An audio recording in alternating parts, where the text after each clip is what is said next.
choice. That's what we believe. We believe we're the chosen people. We don't believe Jews are the chosen people.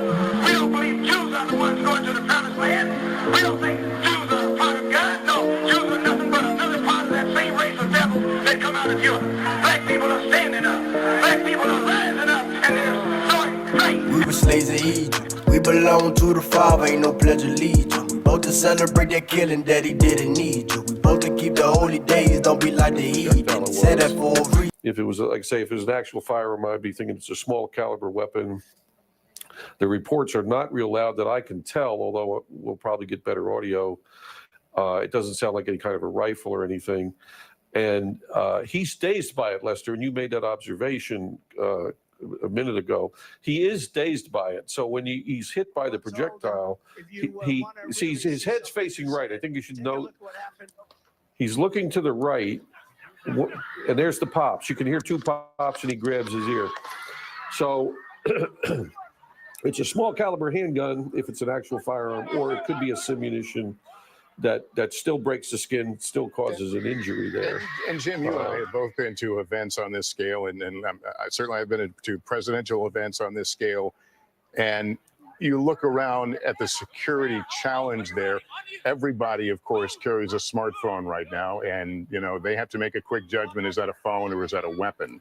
Right. A lot of movement, a lot of dynamic action going on at these sorts of events. I can't imagine it getting much more challenging from a security standpoint.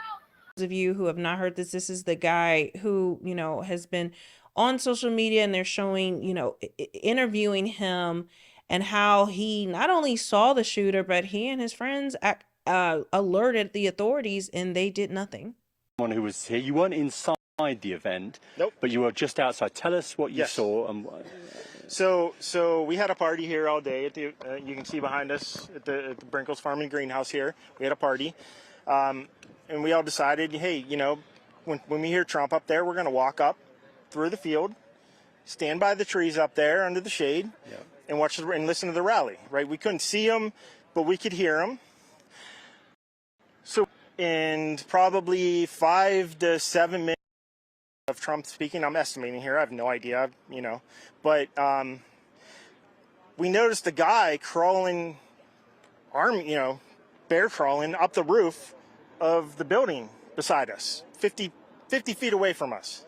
So we're standing there, we're pointing at the guy crawling up the roof. And he had a gun, right? He had a rifle. A rifle. We could clearly see him with a rifle, absolutely.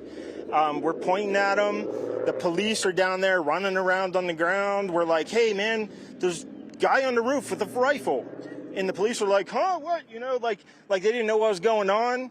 We're like, hey, right here on the roof. We can see him from right here. We see him. He's crawling. And next thing you know, I'm thinking to myself, why is Trump still speaking? Why have they not pulled him off the stage? I'm standing there pointing at him for, 2-3 minutes. Secret Service is looking at the bar at that roof, just standing there like this. And next thing you know, 5 shots ring out. So you're certain that the shots came from that guy on the roof? 100%.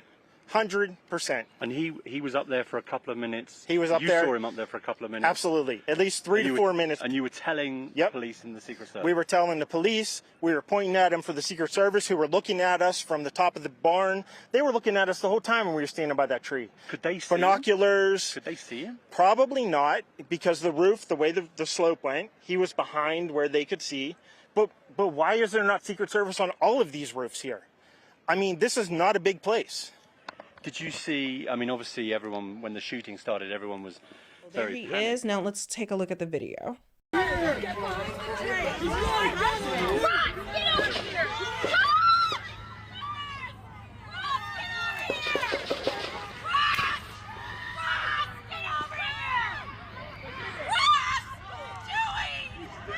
hope he's turning this way. Be careful, guys.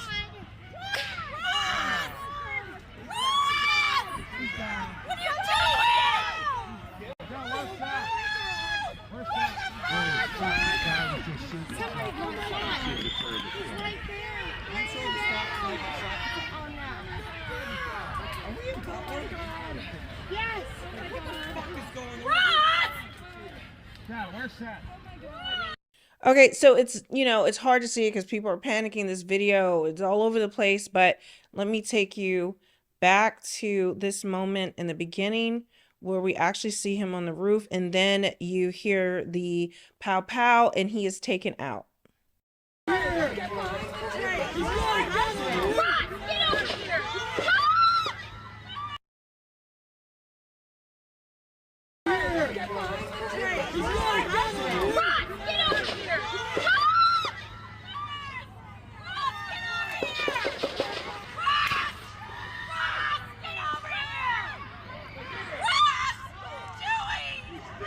I hope he's turning this way. Be careful, guys.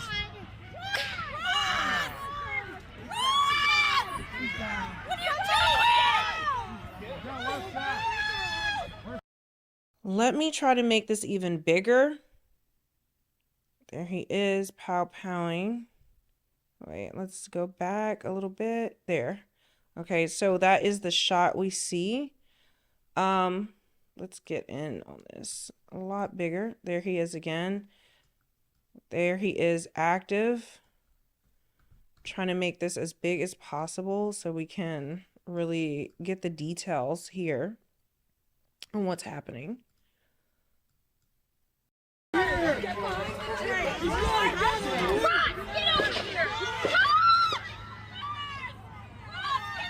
Okay, so we're not going to see a lot more than that, but now let me show you which I played in my previous video. Back to who we are. I don't see how you don't see. You're Lazarus. You're the dry bones. You're the prodigal son. You're the lost sheep. You're the people about whom the Bible is speaking, who will stand up in the last days when the trumpet is sounded. I shall keep it until the end. Give me understanding, and I shall keep your law.